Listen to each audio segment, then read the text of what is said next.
Alright, this is going to be my second video on arithmetic sequences. This one's going to be on defining a term.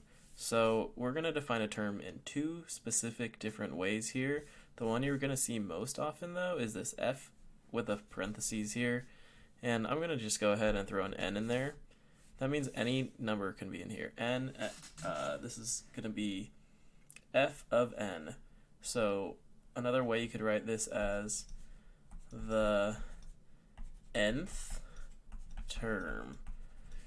What does that mean though? That means that if we change it and we look for, say, f of 3, what is that 3? It's not the 3th term, it's the 3rd term.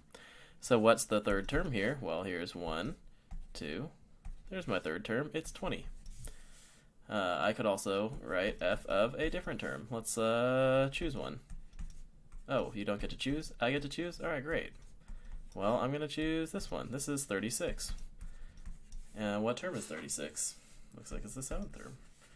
And just so, if I wanted to say, like, this is my 5th term, it would be 28. So that is one way to write a term.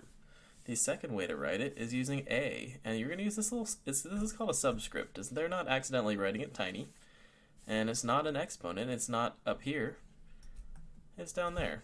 Oh my god, I just accidentally did a whole bunch of squiggling. Oh yikers, and then there goes the number. Let's throw that back in there. So, if I wanted to define using a parentheses, this is the same thing. I could put an n in here. Oh, I should have used a different color. Oh, butts. Here, let me switch that out. N. So if I use the n here, that would still be the nth term. So there's two different ways to write that. And it goes the same way. I have, this is my 1st term, my 2nd term, my 3rd term, and so on. So that if I wanted that 2nd term, you could look at it, you could tell me what that 2nd term is. It is negative 30. Or if I said, what term is that pesky negative 50, I could look over here and say it's the 6th term. And let's just pull out one more. I'm going to say, what's that 1st term?